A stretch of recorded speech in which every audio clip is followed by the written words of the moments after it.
Welcome back, everybody, to the ConExpo Connect podcast. I am your host, as always, Taylor White. Here with me today, I have myself. Me, myself, and I. Why? Well, listen, the last podcast was, in the spur of a moment, a solo podcast. And what I realized by talking on the solo podcast was that I haven't been able to connect and talk and, share a lot about my story or share a lot about our growth in the recent years or just this year alone. And we're learning so much. And a lot of people had some really good feedback and they really enjoyed listening to what was going on. So what I did was I went out on Instagram and I said, hey, I'm going to do another solo podcast. What do you guys want to hear? And we got probably between 80 and 100 people that replied back. And what I did was on this podcast, I chose the, top three. And then from there, I saved other top threes that I'll save for future episodes. But what I really enjoy about this is if you guys could give feedback as what you guys want to hear and what you guys want to talk about. So there was a common theme with them, and when I was starting them off, and I might want to add too that I really enjoy sitting here talking with myself as well too. I love being able to interview other people, but I genuinely love just sitting here getting to talk and sharing stuff because it gives me a chance to be really transparent.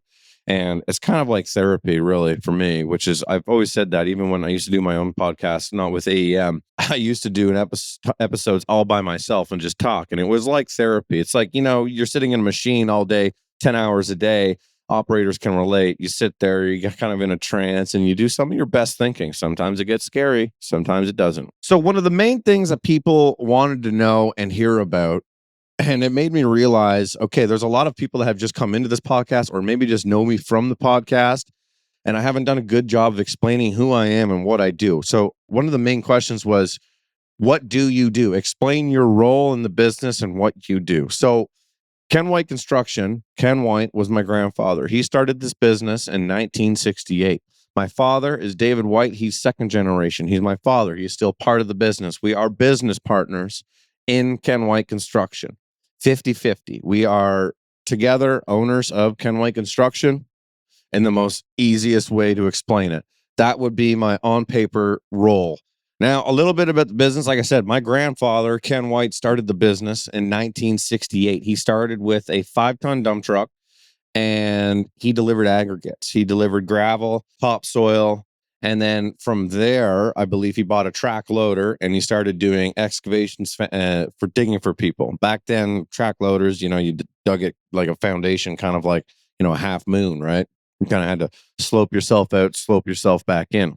From there, he got into septics, I think in around the late 70s or 80s. Back then, not much regulation. So it's crazy what you could get away with. But he started in septics, started doing that dirt work, kept it relatively small. My father came into the business in the 80s, worked out. Obviously, my dad was born in 65. He worked, there's pictures of him working in the 70s, much like myself, kind of worked in the family business. My dad had a couple other siblings. Dad ended up taking the business on in the 90s, kind of grabbing a more of a, I guess, important role in the business. And then my grandfather my grandmother, his wife, she got sick and passed away in 1999. She was young. She was in her 50s. Well, my grandpa was too. My grandpa was 59 when he died. So she got sick in 99. And then shortly after, my grandfather, Ken White, he got sick in 2000 and he passed away in 2001. So that's where, and if you've been around for a while, you don't know, there is a legal registered company, Ken White Construction 2000. Now there's two businesses there because one rents equipment to the other company. It's just set up that way. It's more safe that way. We're protected more that way. So that's when my father kind of took over in 2000, and he was really doing some serious commercial projects at the time. And I think that was the largest that he was. But he, in general, to summarize, stayed around 3 to 4 employees all through, I graduated high school in 2013. So that's kind of the back history. Now, where I come into it is I've been doing this, and I was making a TikTok the other day because people were ripping on our auto greaser, saying auto greasers don't make sense and this and that. Topic for another day. Auto greasers are great. Let me just say that. I grew up in the industry. I grew up working with my dad. People always ask me, and this is one of the most common questions I get was, did you know that this is what you wanted to do?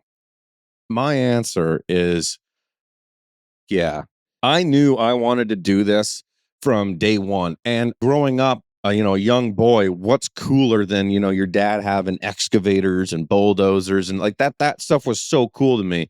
I always wanted to do this. I never had any ambitions to do anything else other than move dirt, do septic systems, work outside, and eventually run and own the family business. I knew that that's what I wanted to do. My dad knew that's what I wanted to do too. It's funny. I'll share a personal story that I don't know if my dad remembers this story too. And I'll talk more to, I guess, growing up and what it was like. So our business obviously has grown in the past 6 years. I took over 6 years ago. When I say took over, it was, the reins, right? Dad's still part of it. I just took the company in my own grasp and put my spin and my direction on it.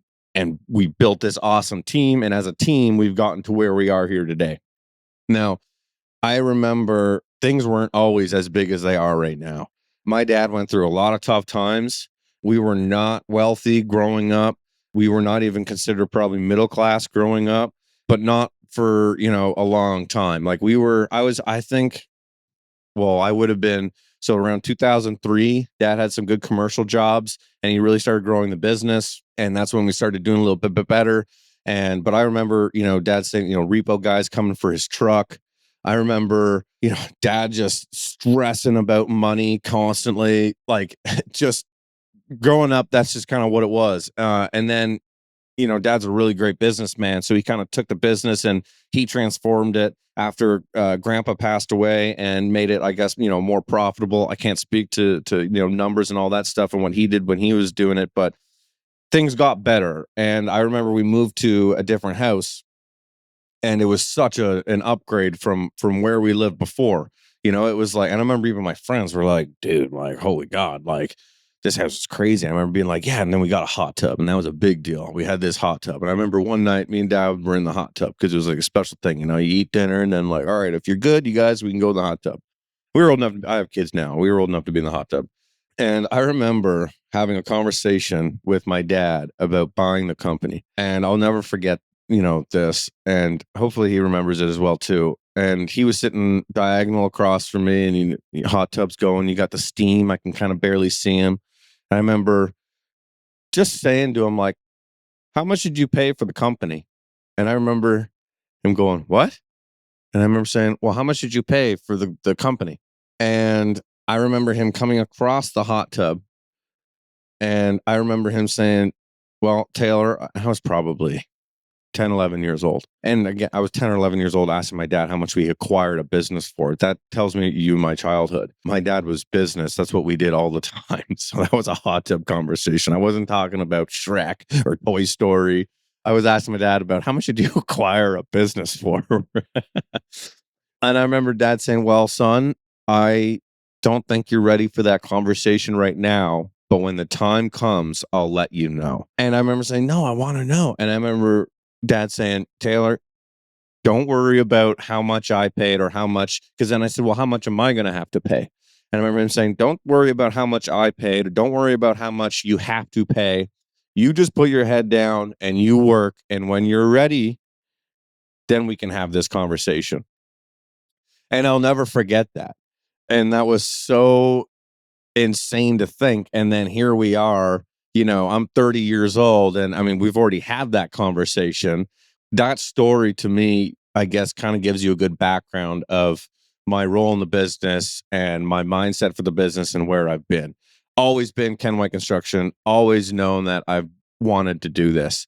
So that's kind of the backstory, I guess, on the role. So if I were to talk about, my day-to-day specifics, responsibilities. So for instance, today, wow, there's, always stuff going on in business. And honestly, it's like kind of silly because I feel like when somebody asks me, what do I do? I almost freeze up and it's like, what do I do?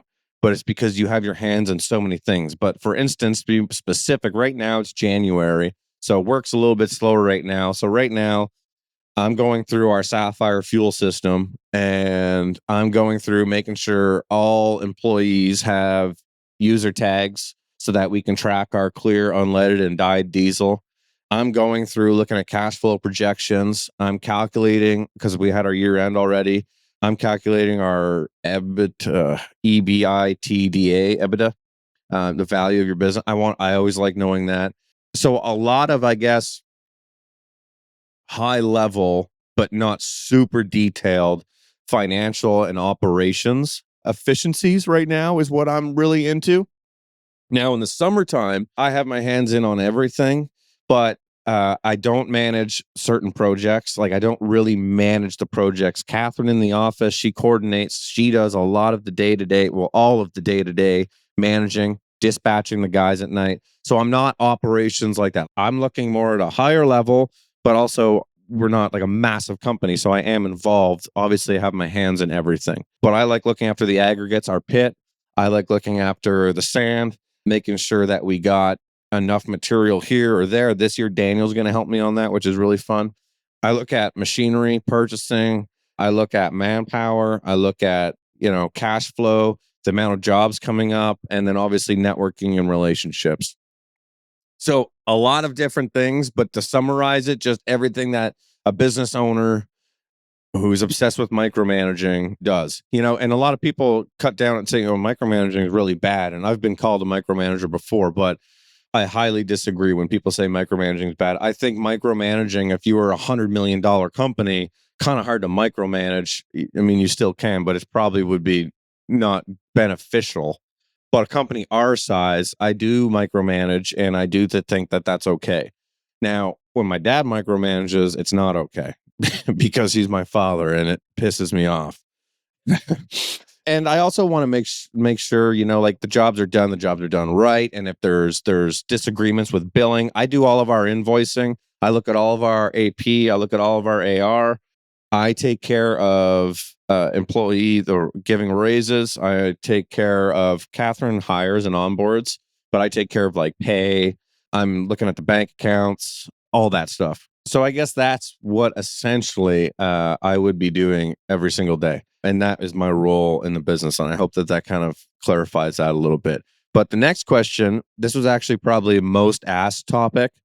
Maybe I said that about the last one, but this was the most asked. It was, talk about how you balance family and work and also taking care of yourself. Now, it's funny when people talk about business or they talk about, they mention something, they go work-life balance. What's your work-life balance? And mainly when they mean work-life, they mean like at home or something, but there's actually three. It's your business, your family, and yourself. And everybody always forgets about that last one, yourself, including me. And I'm trying to, I guess this year, everyone thinks it's super cool to be like, oh, New Year's resolutions are stupid, or setting goals in the New Year's dumb. And no, they're awesome. I love them. I write them on my whiteboard and I look at them every day. And when I don't complete them, I tell myself I'm a loser. That's how hard I am on myself. I'm not saying that that's a good thing to do. Now, I just got back from a workout. I did a noon class workout. I think it's really important to prioritize your health, and it is almost impossible to do in a construction company, especially in the summertime when your day's 5 a.m. to 7 p.m. And then when you're a business owner or me or whatever, I'm going home. Okay, what content do we have from the day? What do we need to post and upload?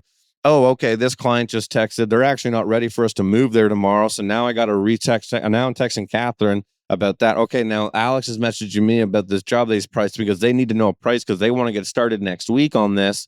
So many different aspects. It's just all the time. And when do you throw in taking care of yourself in there, let alone your family? So how do I manage all this madness? I don't. That's the answer. I'm not a professional. I don't claim to be. I pick my times. And I think that is very key. And I'll also mention another one is marry the right woman or man. I cannot stress that enough. I have 2 kids with a third one on the way. And everybody I talk to is like, oh, geez, how are you going to manage 3 kids? Your life, you won't have any time for work or blah, blah, blah. I have an awesome, awesome wife. And that is honestly the glue that holds this paper mache of life together. I could not do what I do without her. Yeah, 3 kids scares the crap out of me, but you got to pick your times with your family. Right now it's January 1st. It's been 2 years. I've never took a honeymoon with my wife. We haven't been alone in 3 years. We took 7 days. We went on a trip together. 7 days was a little too long. 5 days would have been perfect. We both agreed that 5 would have been perfect. 7 was like, you really start missing your kids around 5 days. And then you get back and you're like, oh, I missed you guys. I'm kidding. I'm kidding. Okay, January's going to be slower with work, this and that. March, there's March break. March is still kind of slow. We're going to do a Disney trip with the kids. And then between those kind of two trips, yesterday I was home at 4:30. Tonight I'm going with my wife to an event at 5:00. That's all stuff that doesn't happen come April, May to December 31st, or December, Christmas shutdown, essentially, just before Christmas. So when I say pick your times, my wife knows that, the business that provides and puts food on our table and shelter over our head and then our employees and all this stuff allows us to go on these trips and do stuff. It requires me to be on it and fully actively working between, here and here, well, all the time, but I'm more lenient in a certain amount of space just after Christmas to April. So that's when I myself go, okay, now is my time to act on the work, family, the balance, and go home earlier. I don't need to be sitting at the office yesterday by myself at 4 p.m. in the afternoon. There's no one there. The guys are all back from site. There's not much pricing it's just quieter right now. So go home, hang out with your family. So that would be my best advice on honestly how my brain goes about work-life balance is pick your time, understand your time, and make sure that you have somebody that understands your time. That's just the way it is. If you're it could go either both ways. That could be your wife being the breadwinner, and you're the one that kind of is maybe looking after the family a little bit more, looking after the house duties a little bit more, or you're the man and your wife's at home. It goes vice versa. But pick your battles and marry the right person and know your times. I cannot stress that enough. If I was a young guy in business and he's like, oh, I'm single, and like, dude, marry the right woman, because there's nothing worse than if you had somebody that you're trying to build something great, because it takes so much time and blood and sweat and tears to build something great. And if you had somebody on the other end of your phone be like, you're not home, you're never home, how could, like, nuh-uh, get out of my life. That's not going to work. And that's just how I am. But again, I'm trying to grow something big and large. I think I could probably scale back and have more time at home, but that's just not my mind. That's not how I operate. I want, okay, we reached here. What's next? We reached here. What's next? Keep climbing, keep climbing. It is a challenge and you have to know boundaries. I will say that as well, too. I want to make sure that everybody also understands that I can't emphasize enough the importance in self-care. I know I touched on that. When I go and work out and I take that hour, in the wintertime, or I'm working out more in the summertime, I love running out in the heat. My mind feels so much better. I deal with insane anxiety, and not anxiety about work or anxiety about so like I have a really high level of stress. Like I have a high stress tolerance for stuff at work. Like stuff that happens to me on a regular basis would probably make other people crumble. Maybe I sound like an ego when I say that. I'm aware of that, but honestly, the stuff that you deal with as a business owner and the more money that you're making, the more problems that there is, the more people that you have, the more issues that there's going to be. It's so true. Where my anxiety comes from is I have something. I mean, obviously, I've never got I've done some therapy, but I've never gone to like somebody and been like, this is what you have. But the best way for me that I could say is I have cardiophobia, I guess they would call it. Ever since I had afibrillation, I have insane crippling anxiety about my heart and heart health and the weirdest chest pain or whatnot, or my anxiety will create chest pains or a flutter in my heart or something. I immediately, boom, think I'm dying. So the point of that, and trust me, if anybody else deals with that, I actually spoke to another guy who's a buddy with me. He's dealing with the same thing, crazy palpitations all the time. Just understand and know, if you're listening to this and you just related to that blurb about me freaking out about my heart health and palpitations and AFib and all this, because I've had all that, you're okay. You're going to be okay. I've gotten tests done, my MRIs, my CT, I'm good. But in my mind, I can forget about knowing that I'm good and I think that I'm dying. Like that's how crazy it is. It's insane. So I went through 2 years of that. It was just like I couldn't think about anything else but that. But if you're somebody that deals with that, that really affects your business. So going and working out really helps and clears my mind and keeps me in check and makes me think, okay, good. I know I'm good. I worked out. I feel better. It clears my mind. So make sure to take care of yourself, or else those anxieties, the stuff that I just talked about, that is going to cripple you and ruin you. And you're going to be sitting in your office only thinking about those anxieties. And that doesn't help you or your employees, trust me, or your family. Okay, so to kind of stay with this theme that we've been talking about this entire time, a really another big one that people wanted to ask, and I think this one's good because it goes for people that are in my position of where they're in a generational business, or people that also just started their own business and they have kids or family, cousins, whatever, that they want to pass on the family business to or get them involved. The questions, it was like the third most asked thing was, how are you setting up the next generation of business? My vision for my kids is that they're going to have this company that, they're not going to have to stress, worry about money. That is a huge thing for me. I don't want my kids to have to worry about that. I want to leave behind this property is, paid for. I want to leave behind that. Let me deal with the mortgage that's on it. I want to leave behind, machinery, a great client list. I want to leave behind an awesome team. I want to leave behind something that generates money for them and they don't have to worry about that. Ideally, all three kids that I have, or four, however many we're having, all want to be a part of the business. My hope and dream is that if I share my love and passion for what I do, that they will share that as well. If you go home every night and talk about how shitty your job is or how much you hate your job, guess what? Your kids are going to grow up thinking that that's normal, that they should just work as something to do to go get money, and that's it. And you should not like it. I talk about, even my daughter who's 3 years old, I talk about, because she sees what's written on my arm, work harder. She goes to dance and I'll be like, work hard, honey. And she'll come back and she'll be like, Daddy, I work so hard. And she loves it. So I go home and I talk really positive about work. And I explain to her, don't get me wrong, there's bad days as well too. But doing something that you love, or being able to create your own schedule, or just working the family business is so fulfilling for your soul, I guess. Seeing our name, driving down the road, seeing your name, pulling up to our office and seeing Ken White Construction.